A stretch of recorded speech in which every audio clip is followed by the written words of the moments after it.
रात का सन्नाटा, और उस सन्नाटे में गूंजती आपके किसी सबसे करीबी इंसान की आवाज। एक ऐसी आवाज जो आपको बाहर बुला रही है, लेकिन आप जानते हैं कि वो इंसान इस दुनिया में है ही नहीं।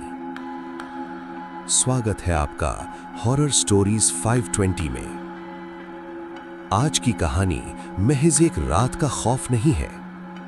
ये एक ऐसा श्रापित सफर है जिसने दो दोस्तों की जिंदगी को हमेशा के लिए एक मनोवैज्ञानिक नर्क में धकेल दिया।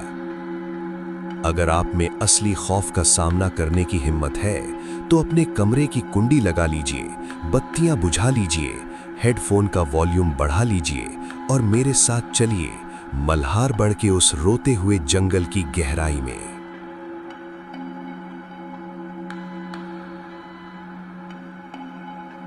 शहर की उस एडवर्टाइजिंग एजेंसी में काम करते हुए मुझे और मेरे दोस्त रोहन को ऐसा लगने लगा था जैसे हम जिंदा लाश बन चुके हैं। लगातार 8 महीनों से हम एक भी दिन की छुट्टी के बिना 16-16 घंटे काम कर रहे थे। हमारी आंखों के नीचे गहरे काले गड्ढे पड़ चुके थे।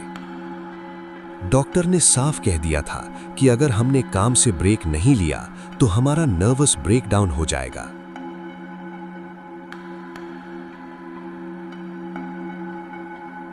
हमें एक ऐसी जगह चाहिए थी जो दुनिया के नक्शे से बिल्कुल कटी हुई हो। इंटरनेट के एक बहुत ही डार्क और गुमनाम ट्रैवल फोरम पर रात के 3 बजे मुझे मल्हारगढ़ का एक लिंक मिला। लिंक पर क्लिक करते ही स्क्रीन कुछ सेकंड के लिए ग्लिच हुई और एक पुराने काले पड़ चुके लकड़ी के कॉटेज की तस्वीर सामने आ गई। उस कॉटेज का किराया इतना कम था कि हमें मजाक लगा। हमने बिना एक पल सोचे वो जगह बुक कर ली। हमें नहीं पता था कि हम अपनी मौत का निमंत्रण खुद बुक कर रहे थे। दिल्ली से पहाड़ों का सफर शुरू हुआ। काठ गोदाम से हमने एक पुरानी खडारा सूमो किराए पर ली।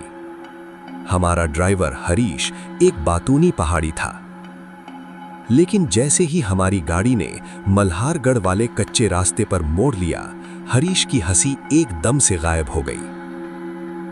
उसने गाड़ी का रेडियो बंद कर दिया और बार बार रियर व्यू मिरर में देखने लगा।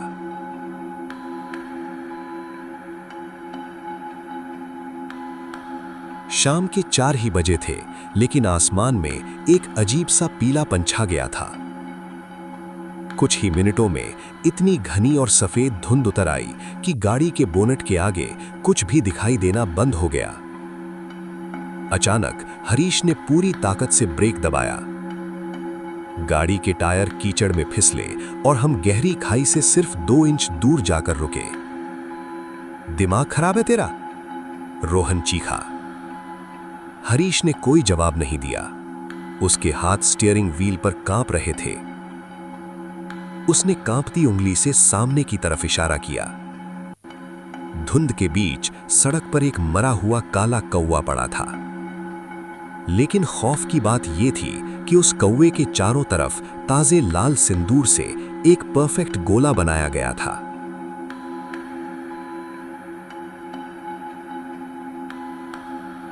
और उस गोले के ठीक बाहर किसी इंसान के नंगे पैरों के निशान थे जो उल्टी दिशा में जंगल की तरफ जा रहे थे। साहब, ये रास्ता आगे से बंद है, मैं इसके आगे एक कदम नहीं जाऊंगा, हरीश ने हाँफते हुए कहा। हम बीच जंगल में थे। हमने हरीश को डबल पैसे का लालच दिया, लेकिन उसने हमें कॉटेज से 2 किलोमीटर पहले ही उतार दिया। जाते जाते हरीश ने अपनी खिड़की का शीशा नीचे किया और एक ऐसी बात कही जिसने हमारी रीढ़ की हड्डी में सिहरन पैदा कर दी। साहब, कॉटेज के पीछे जो जंगल है उसे रोता हुआ जंगल कहते हैं। रात में अगर कोई तुम्हें तुम्हारे नाम से पुकारे, चाहे वो आवाज तुम्हारी सगी मां की ही क्यों ना हो, तो पीछे मुड़कर मत देखना। वो चीज भूत नहीं है, वो इंसानों की आवाजें पहनती है। हरीश की गाड़ी धुंध में गायब हो गई और हम उस मुर्दा सन्नाटे में अकेले रह गए। पैदल चलते हुए जब हम उस कॉटेज के सामने पहुंचे तो वो तस्वीरों से भी कई गुना ज्यादा भयानक लग रहा था। लकड़ियां नमी से काली पड़ चुकी थी। घर के चारों तरफ जंगली घास इंसान के घुटनों तक आ रही थी। वहां कोई पक्षी नहीं था, कोई कीड़ा नहीं था, एकदम वैक्यूम जैसा सन्नाटा। अंदर का माहौल बर्फ जैसा ठंडा और सीलन भरा था। एक बड़ा हॉल, एक पुरानी ईंटों वाली चिमनी और ऊपर 2 बेडरूम। लेकिन घर में घुसते ही मुझे जो चीज सबसे अजीब लगी वो थी सीढ़ियों के ठीक नीचे मौजूद एक छोटा सा लकड़ी का तहखाना। उस तहखाने के दरवाजे पर एक बहुत भारी और पुराना जंग लगा ताला था। लेकिन खौफ की बात वो ताला नहीं था, खौफ की बात थी उस दरवाजे की लकड़ी। दरवाजे पर अंदर की तरफ से अनगिनत खरोंचें थीं, जैसे किसी ने अपने नाखूनों से बाहर निकलने के लिए पूरी ताकत लगा दी हो। जब रोहन ऊपर सामान रख रहा था, मैंने उस दरवाजे के पास अपना कान लगाया। मुझे अंदर से एक बहुत ही धीमी घिसटने की आवाज आई और उसके बाद एक ठंडी सांस दरवाजे की दरार से मेरे चेहरे पर टकराई। मैं झटके से पीछे हट गया। मैंने रोहन को कुछ नहीं बताया ताकि वो डरे ना। दूसरी शाम हम राशन लेने के लिए पैदल चलकर गांव की छोटी सी बस्ती में गए। वहां बमुश्किल 10-12 टूटे फूटे घर थे।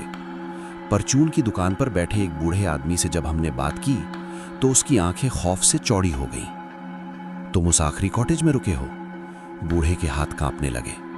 उसने हमारा पैसा वापस कर दिया और हाथ जोड़कर बोला, बाबूजी, आज ही शहर वापस लौट जाओ। उस घर की जमीन इंसानों की नहीं है, वो खून मांगती है। वो जो तहखाना है उसे भूल कर भी मत खोलना। हम शहर के पढ़े लिखे लड़के थे। हमने उसकी बातों को पहाड़ी अंधविश्वास मान लिया।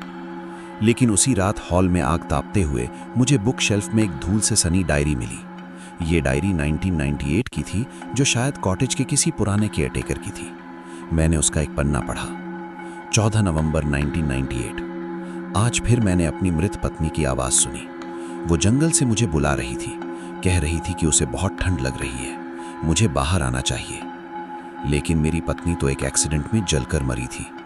वो आवाज बिल्कुल उसी की है, लेकिन वो जो भी चीज खिड़की के बाहर खड़ी है उसका कोई चेहरा नहीं है।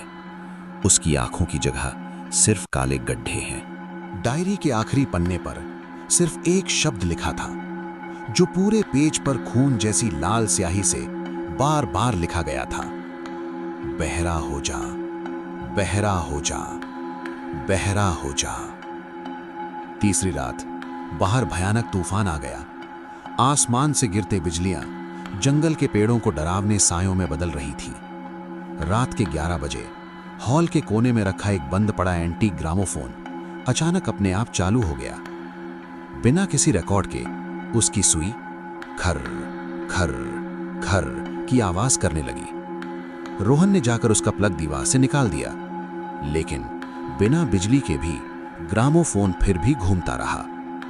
तभी जंगल की तरफ वाली खिड़की से एक सीटी बजने की आवाज आई।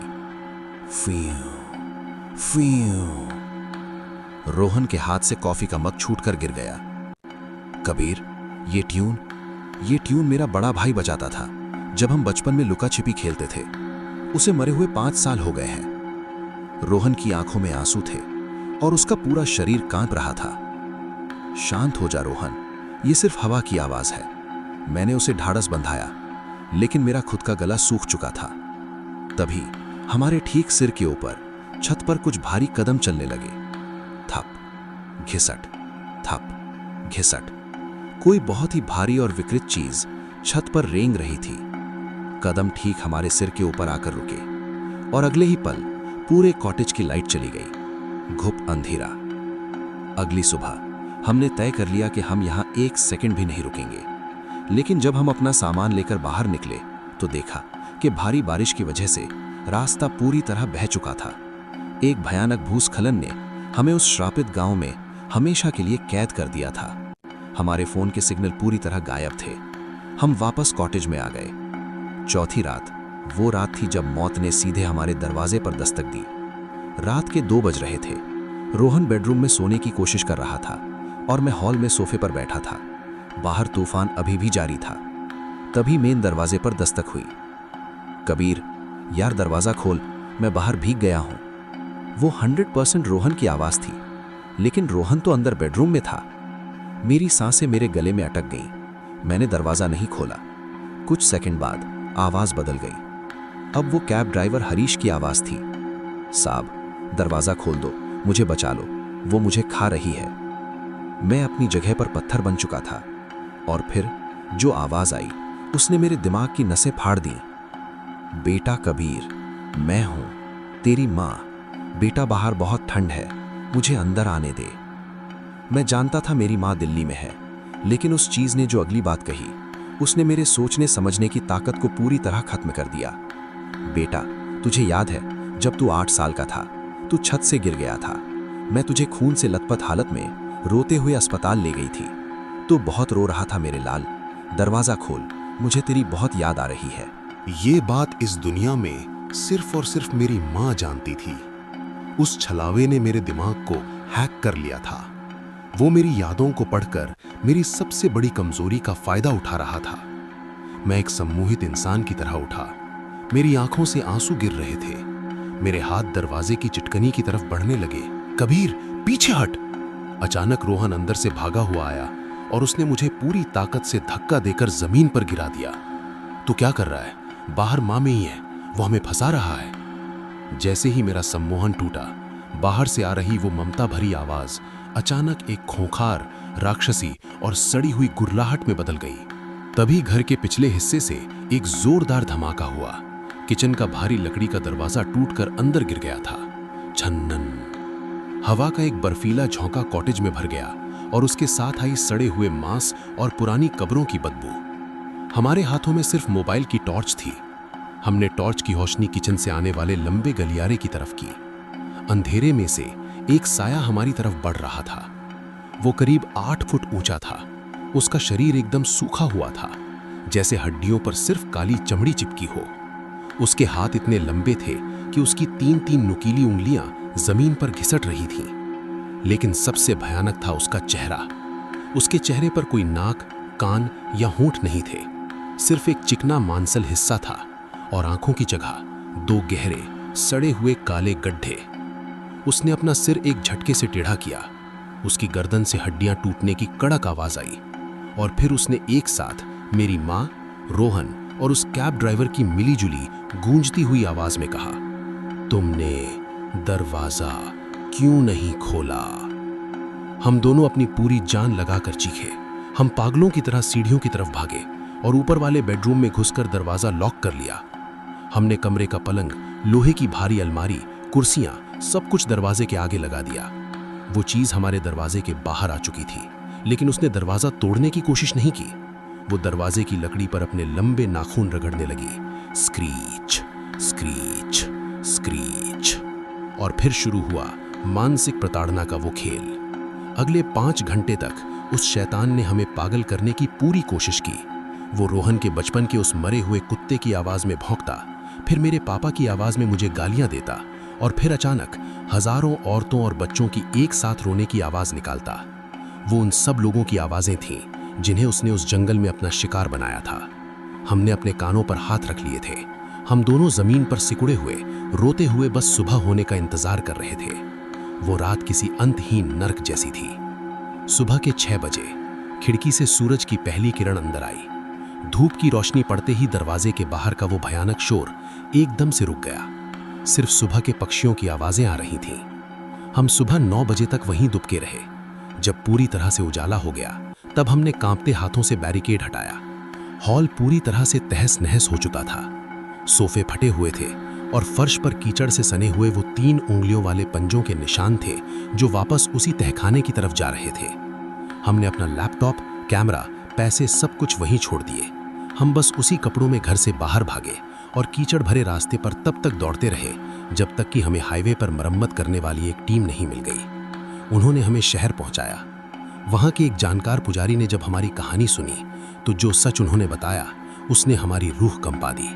पुजारी ने कहा, 100 साल पहले उस जंगल में एक अघोरी तांत्रिक रहता था जो अमर होने के लिए छोटे बच्चों के गले काटता था। जब गांव वालों को यह पता चला तो उन्होंने उस तांत्रिक को उसी कॉटेज के तहखाने में जिंदा चुनवा दिया था। पुजारी ने गहरी सांस ली और आगे कहा, मरते वक्त उसने श्राप दिया था। अब वो एक मिमिक यानी छलावा बन चुका है। वो एक ऐसा पिशाच है जिसका अपना कोई शरीर नहीं है। वो लोगों के दिमाग में घुसकर उनकी सबसे कमजोर यादों और उनके प्यारों की आवाज़ों की नकल करता है। जो भी इंसान उस आवाज़ को सच मानकर उसके पीछे जाता है, वो पिशाच उसकी रूह और उसकी आवाज़ को हमेशा के लिए अपने अंदर कैद कर लेता है। हम शहर वापस आ गए। हमने एडवर्टाइजिंग की वो नौकरी छोड़ दी। हमें लगा कि हम बच गए हैं, लेकिन खौफ की ये कहानी यहाँ ख़त्म नहीं होती। असल खौफ तो शहर पहुँचने के बाद शुरू हुआ। करीब 2 महीने बीत चुके थे। हम दोनों अलग अलग फ्लैट्स में रह रहे थे। रोहन की दिमागी हालत दिन ब दिन बिगड़ती जा रही थी। वो रात रात भर सोता नहीं था। उसने मुझे बताया कि उसे मेट्रो स्टेशन की भीड़ में या ऑफिस की लिफ्ट में अक्सर वही सीटी की धुन सुनाई देती है। वो कहता था, कबीर, वो चीज़ जंगल में नहीं रही, वो हमारे साथ हमारे पीछे शहर आ चुकी है। मैं उसे समझाता था कि ये सब पोस्ट ट्रॉमेटिक स्ट्रेस है, हमारे दिमाग का वहम है, लेकिन मैं गलत था, बहुत गलत। सर्दियों की एक रात करीब 2:30 बजे मेरे फ़ोन की घंटी बजी। स्क्रीन पर रोहन का नाम फ्लैश हो रहा था। मैंने फ़ोन उठाया। दूसरी तरफ से रोहन की रोती हुई और बुरी तरह हाँफती हुई आवाज़ आई, कबीर, कबीर, मुझे बचा ले भाई, वो मेरे फ्लैट में घुस आया है। मैंने दरवाज़ा बंद कर रखा है, लेकिन वो दरवाज़ा खुरच रहा है। कबीर, प्लीज़ जल्दी आ जा। मैंने कुछ नहीं सोचा। मैंने अपनी गाड़ी की चाबी उठाई और पागलों की तरह रोहन के फ्लैट की तरफ भगा दी। रोहन 12वीं मंजिल पर रहता था। जब मैं उसकी बिल्डिंग में पहुंचा तो सिक्योरिटी गार्ड अपनी कुर्सी पर सो रहा था। मैंने लिफ्ट का बटन दबाया। लिफ्ट ऊपर जा रही थी, लेकिन मेरा दिल जोरों से धड़क रहा था। मैं 12वीं मंजिल पर पहुंचा। रोहन के फ्लैट का मेन दरवाज़ा आधा खुला हुआ था। अंदर घुप अंधेरा था। मैंने अपने मोबाइल की टॉर्च चलाई और धीरे धीरे अंदर गया। रोहन, रोहन, तू कहाँ है? मैं कांपती आवाज़ में फुसफुसाया। तभी बाथरूम की तरफ से मुझे रोहन की आवाज़ आई, कबीर, मैं बाथरूम में छुपा हूँ, जल्दी अंदर आ जा। मैं तेज़ कदमों से बाथरूम के दरवाजे के पास पहुंचा। दरवाज़ा अंदर से लॉक था। रोहन, दरवाज़ा खोल, मैं आ गया हूँ। वो चीज़ कहाँ है? मैंने पूछा। अंदर से रोहन की आवाज़ आई, मैं बाहर नहीं आ सकता कबीर, मुझे बहुत ठंड लग रही है, तू अंदर आ जा। मैं दरवाजे के हैंडल पर हाथ रखने ही वाला था कि तभी मेरा पैर फर्श पर पड़े किसी गीले लिक्विड पर पड़ा। मैंने टॉर्च नीचे की। दरवाजे के नीचे से गाढ़ा लाल खून बहकर बाहर आ रहा था। मेरे रोंगटे खड़े हो गए। अगर रोहन अंदर से मुझसे बात कर रहा था तो ये इतना सारा खून किसका था? तभी मेरे फ़ोन की स्क्रीन फिर से जली। एक मैसेज आया था। मैसेज पुलिस इंस्पेक्टर का था, जिसे मैंने रास्ते में इन्फॉर्म किया था। मैसेज में लिखा था, कबीर, हम रोहन के फ्लैट में आ गए हैं, लेकिन तुम कहाँ हो?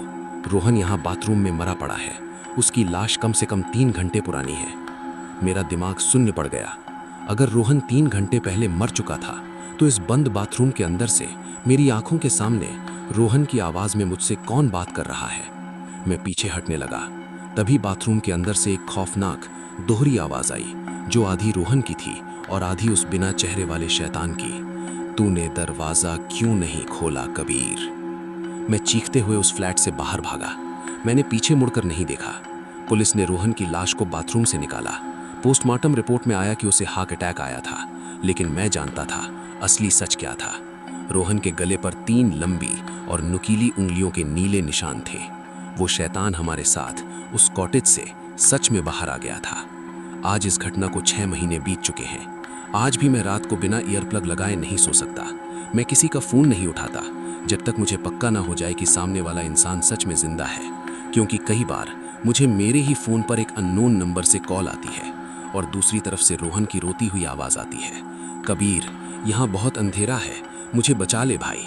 लेकिन अब मैं जानता हूँ वो रोहन नहीं है। तो दोस्तों, अगर आप भी कभी किसी घने जंगल के पास रात में रुके और आपको कोई अपना पीछे से आवाज़ दे, तो मेरी बात याद रखना, कभी पीछे मुड़कर मत देखना और भूल कर भी दरवाज़ा मत खोलना। और हाँ, रात के 2 बजे अगर किसी अनजान नंबर से कॉल आए तो उसे उठाने की गलती कभी मत करना। अगर आज के इस लंबे और खौफनाक एपिसोड ने आपके भी रोंगटे खड़े कर दिए हैं तो इस वीडियो को अभी लाइक करें। कमेंट्स में ज़रूर बताएं कि अगर आप कबीर की जगह होते तो क्या करते। और हाँ, अपने परिवार जैसे चैनल हॉरर